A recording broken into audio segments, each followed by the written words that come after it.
We saw some big changes and shifts in fantasy football as far as roles and usage goes for players. And if you want to get the edge on your competition this week, you need to know all about it. But don't worry, I got you covered. I'm going to break down all the major changes we saw in Week 15 that you need to know to be prepared for Week 16. Now, real quick, before I jump into that, let me just ask a small favor here. We are still clawing, scratching, trying to get to 100K subscribers by the end of the year, if at all possible. If you haven't subscribed yet and you're enjoying the content at all, please take one moment, hit that subscribe button. We would greatly appreciate it. All right, there were many monster performances in Week 15 of fantasy football, but we got to talk about TreVeyon Henderson here. Now, obviously, if you started TreVeyon Henderson, you probably won your Week 15 matchup, but it's easy to look and say, like, that's it. He took over. This is it.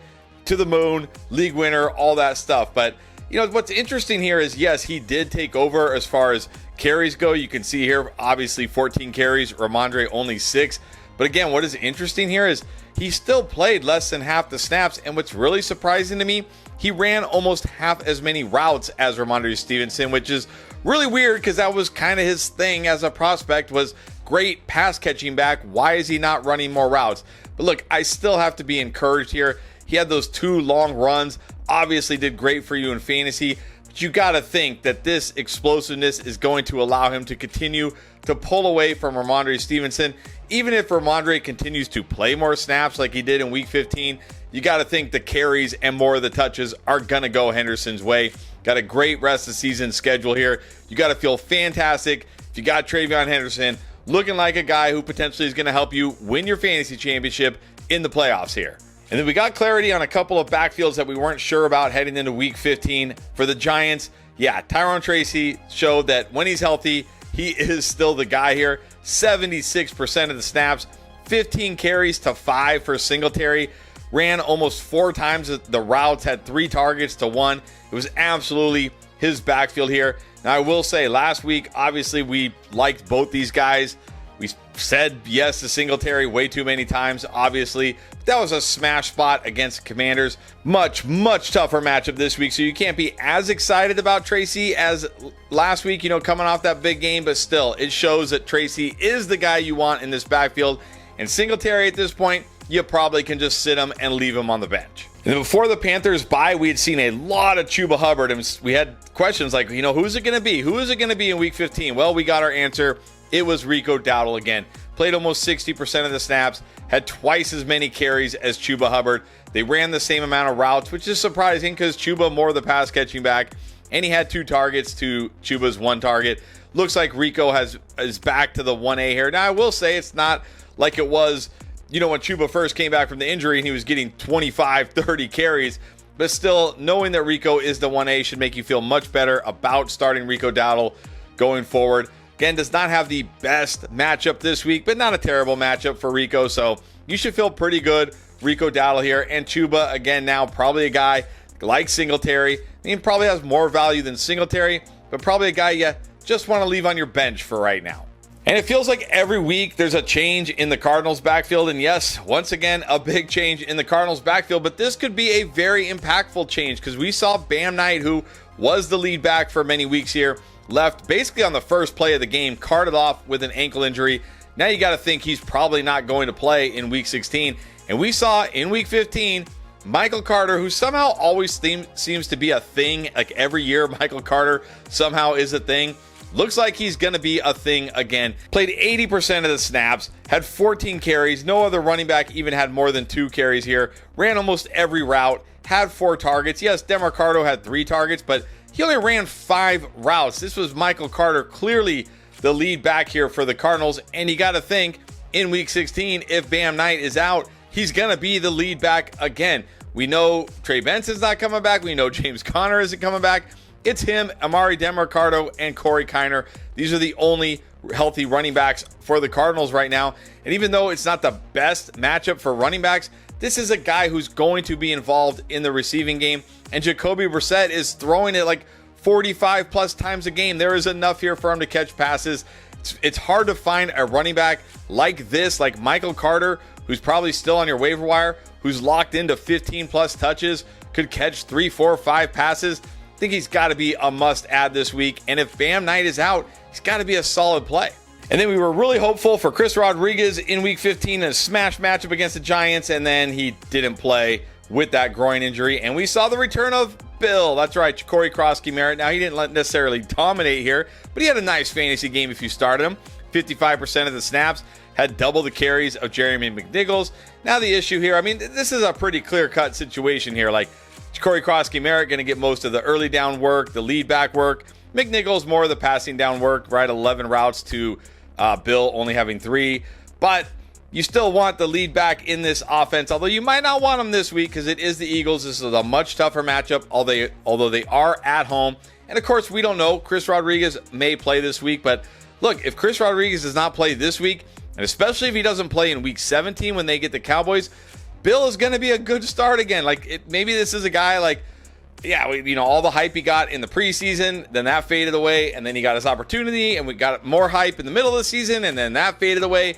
Maybe finally the hype is warranted, or maybe Chris Rodriguez will come back this week, and it'll just be more hype with no substance again for Bill here. But you at least got to pay attention here because he was the lead back with Rodriguez out, and it is a groin injury. Those things are often tricky for running backs.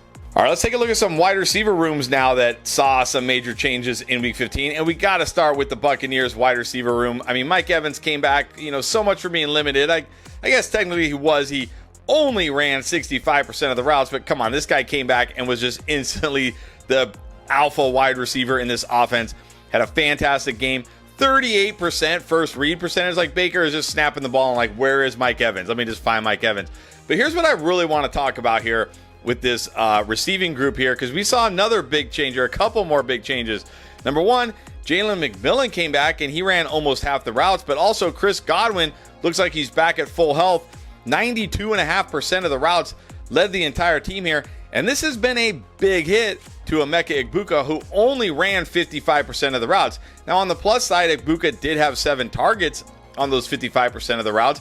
But this is what we were worried about when they drafted Egbuka for fantasy. And we were like, yeah, we don't really feel comfortable drafting Egbuka this year. Is like, how is he going to fit into an offense with a healthy Mike Evans, a healthy Jalen McMillan, and a healthy Chris Godwin? Well, fortunately, if you did draft Egbuka, you didn't see all those guys healthy for almost the entire year. But we finally did see him healthy here in week 15. And you could see Egbuka not heavily involved as far as routes go. Sure, he did get a high target share here, and Baker will still target him, but you cannot feel good about Egbuka right now. You got to think McMillan's going to only get healthier and more involved. Mike Evans is going to run significantly more than 65% of the routes this week. So Egbuka he hasn't really been great since like the first month of the season, and you cannot feel good about him going forward. This looks more like what we saw last year, where, yeah, you want to start Mike Evans, and you probably also want to start Chris Godwin. The other guys, just risky. And then we saw a massive change in the Bears wide receivers room, because right before kickoff, they decided that, nope, Rome Odunze re-aggravated that foot injury in warmups, was not going to play, after telling everybody that he was definitely going to play and that he was going to be active. Hopefully, you did not have Rome Odunze in your lineup. If you did, you know how that ended. It wasn't well. But look at what we saw here. Okay, DJ Moore did have a nice fantasy game, but remember, Luther Burden left this game with an injury. Prior to that, on only 53% of the routes, he had 7 targets. Look at that first read percentage, 27% to 13% for DJ Moore. I think there's a chance we see Luther Burden go off here. Shouldn't say go off, but have a nice fantasy playoffs. Again, assuming he's healthy for week 15, we'll have to monitor this here. You got to think at this point, Rome Odunze, why not just rest him and let him get healthy? It's not like they, need him necessarily here. So, and with the setback, you got to think they're going to be more cautious now with Rome Odunze. Looks like we're going to see DJ Moore, Luther Burden, at least for the next couple of weeks. And I think that's great for Luther Burden if he is healthy and good to go, because he was really trending up in that game. And I think we're going to see that continue. And then I think DJ Moore's got to be at least back on the radar with Rome Odunze out. And if Luther Burden is out, he's probably big time back on the radar. And are we finally seeing Brian Thomas Jr. helping all those last place fantasy teams in their toilet bowls? Maybe. Look, he looks like he's kind of reasserting himself as the wide receiver 1. Okay, yes, they tied for him, and Jacoby tied for the team leading targets with 7. But this is what we want. 3 end zone targets for Brian Thomas Jr. Look at the first read percentage, 33% to 28%. that's what you want to see. That means Trevor Lawrence is looking to him first. Now, Jacoby's still definitely involved here, more than startable in this offense. Parker Washington, pretty much just an afterthought now. Now, I will say this week, it's going to be very hard to trust these guys on the road against the Broncos. That is a brutal, brutal spot here. But if you can get past that matchup, you're going to feel pretty good in Week 17 against the Colts. And maybe, just maybe, Brian Thomas Jr. can deliver for you when it matters most, save your season as your number one pick, who was one of the biggest busts in fantasy, but maybe actually finish the season somewhat strong here. Then finally, we got to talk about the Rams situation, specifically the tight ends here, because we saw Davante Adams, right, trying to play through that hamstring injury, pulled up on that deep route, left the game, did not come back. You got to think at least this week, on a short week, almost certainly not going to play. Maybe he's back for Week 17. We'll see if the Rams even need him in Week 17. But we had already seen, like, Colby Parkinson was starting to come on. Okay, he only ran 58.5% of the routes, but 7 targets, an end zone target, had a touchdown that shouldn't have been a touchdown, but had another touchdown too that was definitely a touchdown. But I also want to talk about Terrence Ferguson here. This guy ran 70% of the routes. Now, he's not getting targeted as heavily as Colby Parkinson. He only had 2 targets in that game, but with Davante Adams out, they're going to need these guys, and they run a ton of 3 tight end sets.